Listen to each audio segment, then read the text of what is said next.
नाज़रीन, शहदादपुर में ख़ासकैली बिरादरी के 3 ॼणनि जे क़त्ल वारे वाक़े ख़िलाफ़ पटीदन खां दरिया खान मरी रोड ते ख़ासकैली इताद पारां रैली कढी वई। उन हवाले से रिपोर्ट कर रहे हैं वकार राजपर। शहदादपुर में ख़ासकैली बिरादरी के 3 ॼणनि जे क़त्ल ख़िलाफ़ अॼु पटीदन खां दरिया खान मरी लिंक रोड ते ख़ासकैली इताद शहीद बेनज़ीराबाद डिवीज़न जे जनरल सेक्रेटरी निज़ाम ज़ैल ख़ासकैली, तालुके नौशरपुर जे सदर अली हसन ख़ासकैली, मोहम्मद आचर, अब्दुल लतीफ़, अशरफ हुसैन ख़ासकैली ऐं ॿियनि जी अॻवानी में एहतिजाजी मुज़ाहिरो कयो वियो। उन मौक़े ते अॻवाननि आवाज़ टीवी न्यूज़ सां ॻाल्हाईंदे चयो त बिरादरी सां नाइंसाफ़ी टंडो में बरसां मोहम्मद जुम्मन ख़ासकैली ऐं संदन साथियुनि खे शहीद कयो आहे।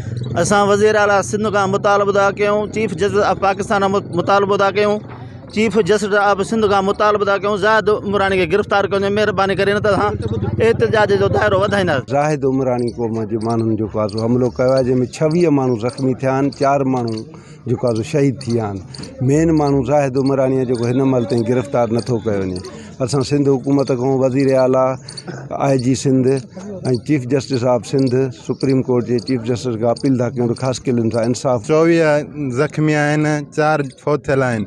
इन्हनि सां इंसाफ़ कयो वञे ऐं सिंध हुकूमत खे अपील आहे त असां खां इंसाफ़ कयो वञे। अपील था कयूं त ख़ासकैली बिरादरी सां इंसाफ़ कयो वञे। 4 माण्हू शहीद थी विया आहिनि जेके असां ख़ासकैली बिरादरी जा आहिनि ऐं 26 माण्हू हिन में जेके ढकी आहिनि हींअर सिविल हॉस्पिटल में आहिनि। IG सिंध खे अपील था कयूं त असां इंसाफ़ कयो वञे। ख़ासकैली सां नाइंसाफ़ी थी आहे, असां उन बारे में हिन एहतिजाज में शरीक थिया आहियूं ऐं असांजी गवर्नमेंट खे अपील आहे, IG जेको आहे ज़िला सांगड़ जो, उनखे बि अपील आहे त हिन ख़ासकैली सां इंसाफ़ कयो वञे। असां बि हिन खां ॾुखनि में असां शरीक आया आहियूं। ख़ासकैली तौर सां इंसाफ़ कयो वञे। हुकूमत खे अपील आहे त महिरबानी करे ऐं असां ग़रीबनि ख़ासकैलियुनि जी हिमायत कई वञे।